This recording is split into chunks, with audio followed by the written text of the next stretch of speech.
Welcome back to Upside Down Data. Let's talk about OriginTrail and where its token TRAC might be heading next. So first off, if you're not familiar, OriginTrail is an interesting project that's really trying to tackle the issue of misinformation, especially as it comes to things like AI.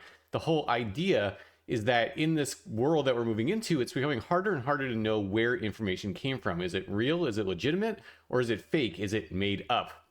And certainly there's a lot of concern about misinformation coming from AI sources. We already are seeing scammers really leverage this, and the implications are very wide. So the idea is that the broad goal with something like OriginTrail, and that's really what the name is getting at, what is the origin of information, is to help us be able to verify where is information coming from. Certainly seems like a needed type of solution.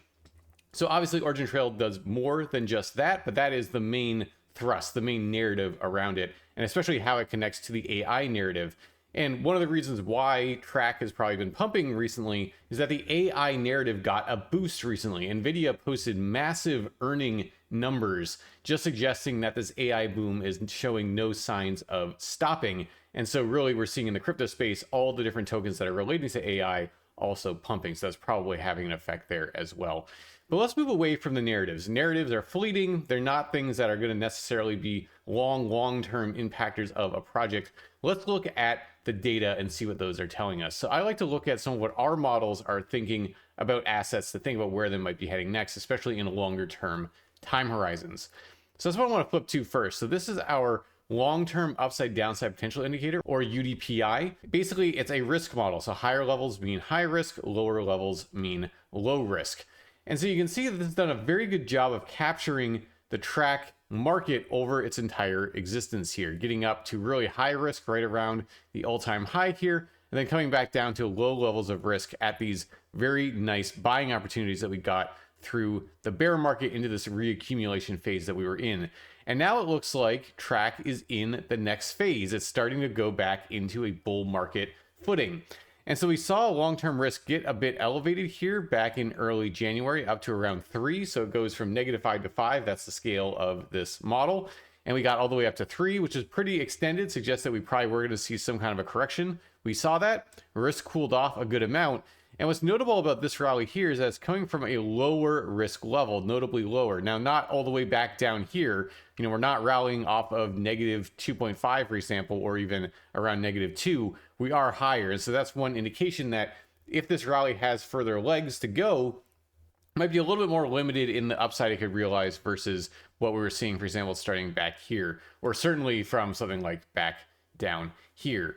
But it does suggest that we do have some upside. Basically, TRAC accrued some more long-term upside in this correction here, and now it might be able to go ahead and start realizing that. And so I think if broader markets allow, and if this AI narrative remains hot, I see no reason why TRAC can't keep up with other assets that are pumping on the AI narrative and continue moving up as well. But we'll have to see. We're certainly not rallying from as low levels, and so that's where, again, I think that with this rally, it's probably not going to be quite as impressive as some of the rallies we've seen in the past.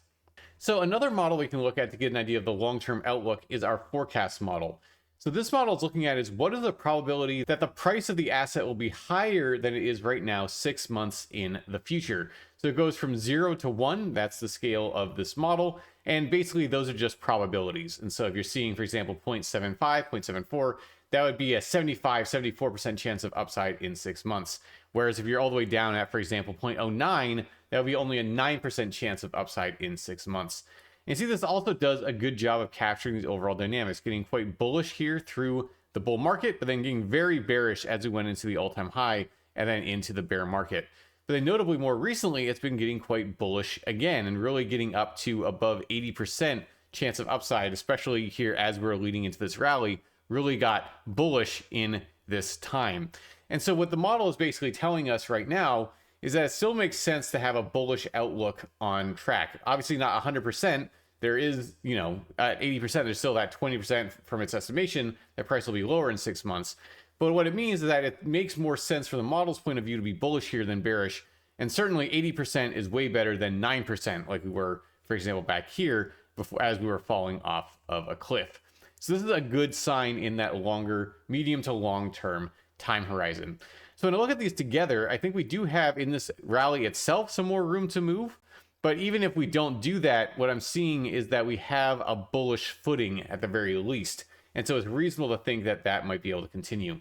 Now, one thing that I think is always useful to watch with any asset, especially altcoins, is that, like it or not, most of them tend to still be relatively correlated with Bitcoin and what the broader crypto markets are doing. And one of the things I think is going to be important to watch here going forward of whether or not this AI narrative can continue in such a strong way for this particular rally and what things might look like in the shorter term is what does Bitcoin do as it interacts with this relative resistance zone? So this red bar I've created here is basically just level what prices interacted with in the past. We got rejected there back in September of 21, also got rejected there in December of 21 before Bitcoin went down into the bear market. And we're right in that exact same zone again here.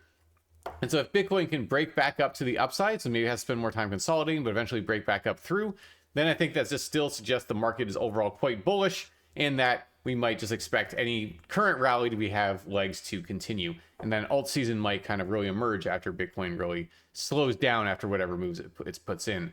But on the flip side, if we see Bitcoin get rejected here and really start moving down more aggressively, that might put a bit of a pause on those things. And so I don't think it necessarily changes that longer medium-term outlook if that happens. I think all signs indicate we're in the early to mid stages of a bull market right now. What it might mean is that we might just have to be more patient, that instead of this rally just continuing to go to the moon, we might have to spend more time. Maybe there's some consolidation, maybe even a bit of correction. But overall, I would suspect that the medium to long-term outlook would remain bullish. And even if we did see a correction, that probably just would be a good thing. It's better to rally off of lower risk levels than higher risk levels. So for example, if we were to see TRAC slow down here, consolidate, or even correct here, and then see the long-term risk come back down to these levels, I would only get excited seeing that, because then if we got a rally coming out of those levels, it would probably be able to take us much higher than if we started rallying from here, where we could go a decent amount probably, but it wouldn't be as much as if we allowed things to really reset and then have that big move to the upside. So that's the thing with investing. Patience is often rewarded. A lot of people don't like to hear that. A lot of people want to just get rich quick. They don't want to think about the long term, but the long term is really where the money is made. Again, people who are buying in on TRAC down here are doing a lot better than those who kind of FOMO'd in. And even though they'd be in profit if they FOMO'd in up here, not nearly as much as anyone down here. Patience, again, and oftentimes buying when it's not the fun thing to be buying or not the hot asset that's currently pumping. So overall, that's kind of my outlook on TRAC right now. I think it has a great narrative fit for this AI narrative. So as long as that continues to be a driving force in crypto markets pushing assets up, then I think TRAC will benefit from that.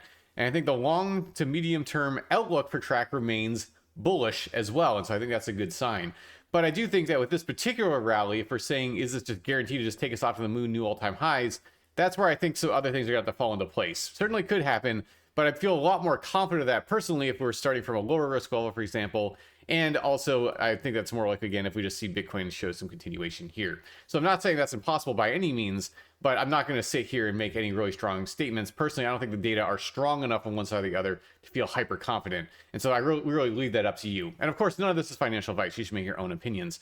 In the short term, I think anything could happen. But medium long term, it very much looks to me like the outlook remains bullish. If you want to view live data from our models and more, you can do so at our website, polaritydigital.io, link in the description. And if you like the content, remember to subscribe to the channel, give the video a like, and follow us over on X. A lot of updates about our models and more over there.